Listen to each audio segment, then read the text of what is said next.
एक बार एक गुरु और शिष्य एक जंगल से गुजर रहे थे। जाते जाते रात हो गई तो गुरु जी ने शिष्य से कहा कि हमें सुबह होने तक कहीं पर विश्राम कर लेना चाहिए। शिष्य भी मान गया।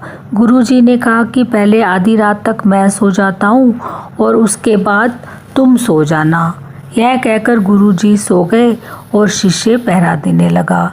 तभी वहाँ पर बहुत तेज़ आवाज़ आई, तुम मेरे इलाके में हो, मैं तुम्हें मारकर खा जाऊंगा। शिष्य ने आस पास देखा, कोई दिखाई नहीं दिया। फिर से बहुत तेज़ आवाज़ आई, तुम मेरे इलाके में हो, मैं तुम्हें मार के खा जाऊंगा। तब शिष्य ने ध्यान से देखा तो एक बहुत छोटा 2-3 इंच का आदमी खड़ा था जो शिष्य को धमका रहा था कि तुम मेरे इलाके में हो, यहाँ से चले जाओ, नहीं तो मैं तुम्हें मार दूंगा। यह सुनकर शिष्य ने बड़ी जोर से उस आदमी को पैर से ठोकर मारी और वो बहुत दूर जा गिरा और गायब हो गया। शिष्य फिर से पहरा देने लगा।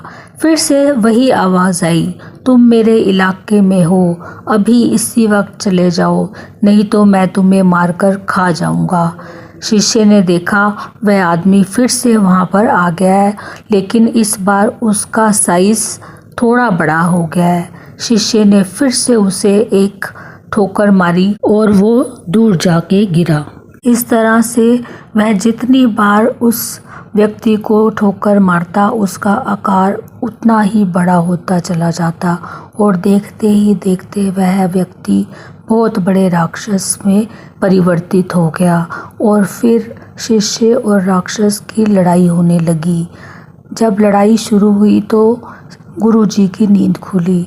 उन्होंने शिष्य से पूछा तो शिष्य ने सारी कहानी बता दी। तब गुरु जी ने कहा, तुम चिंता मत करो, अब तुम सो जाओ, इसे मैं देखता हूँ। इसके बाद शिष्य सो गया और गुरु जी पहरा देने लगे। राक्षस ने वही बात गुरु जी से कही, लेकिन गुरु जी ने कोई प्रतिक्रिया नहीं दी। वो राक्षस फिर से गुरु जी को धमकाने लगा, लेकिन जितनी बार वो धमकाता गुरु जी शांत रहते और जितनी बार वो धमकाता और गुरु जी प्रतिक्रिया नहीं देते उस राक्षस का आकार छोटा होता चला गया। इस तरह से गुरु जी एकदम शांत रहे और जितनी बार राक्षस ने धमकाया गुरु जी ने कोई प्रतिक्रिया नहीं दी तो राक्षस का आकार देखते ही देखते बिल्कुल छोटा हो गया। और जब वह बिल्कुल छोटा हो गया तो गुरु जी ने पैर से उसको अच्छी तरह से मसल दिया। थोड़ी देर बाद सुबह हो गई। जब शिष्य की नींद खुली तो शिष्य ने गुरु जी से पूछा, आपने कैसे इतने बड़े राक्षस के साथ युद्ध किया?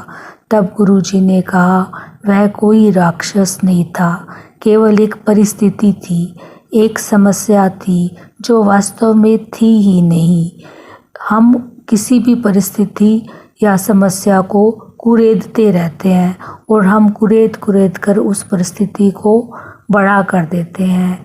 यदि हम उस परिस्थिति में शांत रहें और कोई प्रतिक्रिया ना करें तो वह परिस्थिति, वह समस्या स्वयं ही खत्म हो जाएगी। तो ये कहानी है उस राक्षस की जो एक परिस्थिति है, एक सिचुएशन है और हम उसको कुरेद कर बड़ा कर लेते हैं। तो ये बस छोटी सी कहानी है। यदि हम इसे अच्छे से समझ लेते हैं और अपनी लाइफ में इम्प्लीमेंट करते हैं तो हमारी सारी समस्याओं का 80% समाधान हो जाएगा। मुझे उम्मीद है आपको ये कहानी पसंद आई होगी। That's all for today. मिलते हैं नेक्स्ट वीडियो में।